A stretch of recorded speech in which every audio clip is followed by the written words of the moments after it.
questions. Mark, could you give us an idea what those 3 companies were that told you on the first day that they're moving out? Unfortunately, confidentially, I can't give you the names of the companies right now. What sector were they? They were in the automobile parts sector.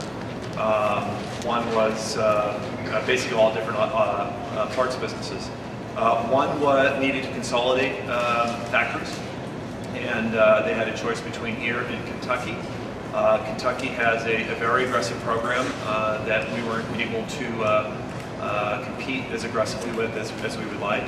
Another one, the competition was Indiana. And I've worked very closely with the companies, as well as both of these were union plants as well, and worked very closely with the unions to see what we could do on that level. But what was clear is we just don't have the tools we need to go make this happen.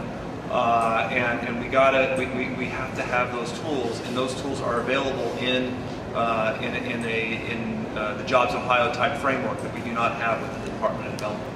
What specifically do you mean by tools? When you're talking to these companies, say they want to be in Ohio, I mean, why are they considering leaving Ohio? Well, they're considering leaving Ohio for multiple different reasons. One reason is we need to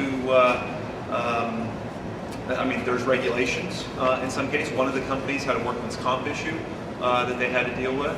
Another reason is unfortunately, some of these are moving to non-union states where they are able to have reduction in wages. In one case, it was actually in both cases about a 30% wage differential.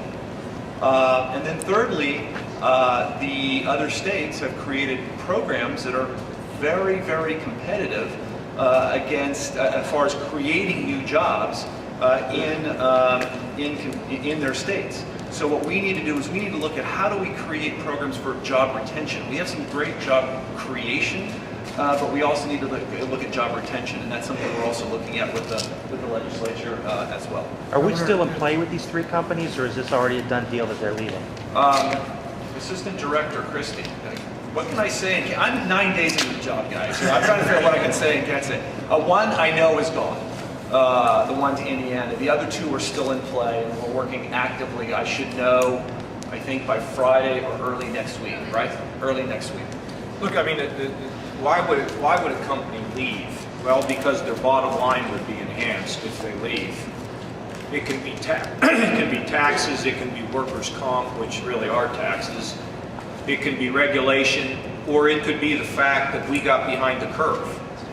And frankly, other people had offers on the table, and we weren't there to respond soon enough.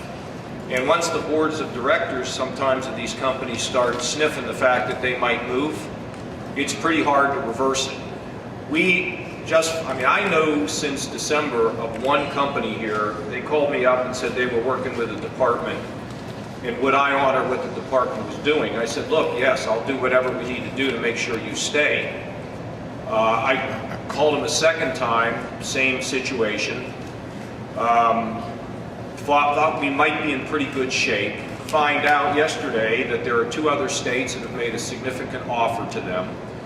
Mark flew up to, well, I don't even tell you where, as I don't want to get people spooked, frankly. Mark flew up, and when we got into a discussion about some tax incentives, they all of a sudden said, well, maybe we'll stay. But you have to get ahead of the curve. It's like I was saying about the auto industry. They don't make a decision on a plant in 1 week. It's a long planning process. So that as we have JobsOhio and we get the best people we can possibly get that understand these sectors, they can begin to scout these things out and get in front of the action. Going to see the big 3 and talking to them about training, universities, that all works. Mark and I have been talking about these little companies that might leave the state. Well, one of the things we think about is maybe we ought to get the superintendent of schools and the head of the PTA and the mayor to get involved and explain to the company that you could be blowing a hole in the community if you leave. And you need to think about things beyond just whether you make a few more bucks. The other thing that we face, of course, has been a delegation that hasn't been really brought together in an aggressive way. So we look at Lima. I had a conference call with with Republicans and Democrats to deal with two issues. One is the tank situation, the other one is a marine amphibious vehicle. So we get everybody on the phone and say, how do we work together as a group? So some of it Piketon, you know, where we've been struggling forever. We want a $500 million loan down in Piketon. We have to be down there aggressively as a group to fight that. And then we have to have our people down there. And we're doing these in sort of one-off ways, and we need to have a better system.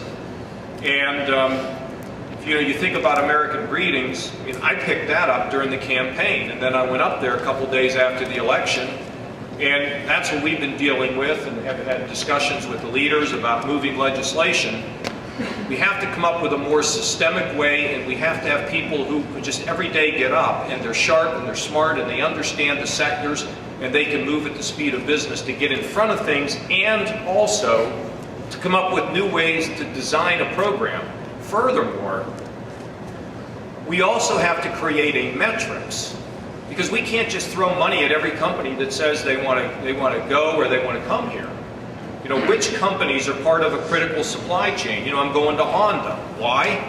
We've heard talk about you know, the issue with the supply chain. I mean, am I worried about it? No, but we're going to go there and we're going to sit down with them. The point of the story is that what are we going to give to somebody, and we can't bail everybody out or provide incentives to everybody, so how do you design a system that effectively uses the resources that we have? And that's part of what we're working on right now. Some companies, you know, that might be in the buggy whip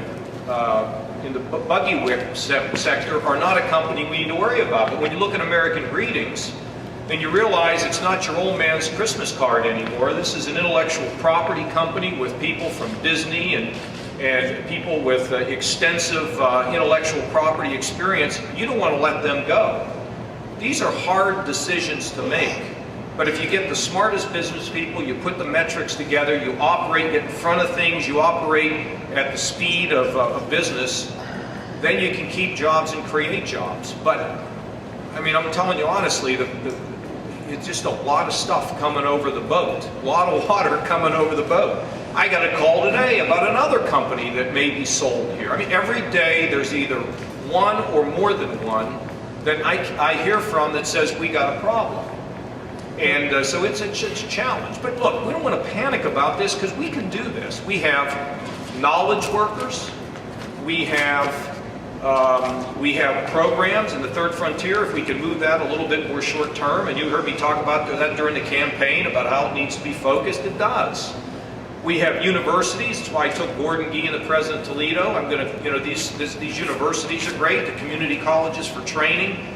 The location of our state. I'll give you one other example. Up in North Baltimore, I told Jerry Ray, Jerry, please go up to North Baltimore, sit with the CSX people, and see if we can do infrastructure improvements. That will send a very important message to CSX in the northwest part of the state.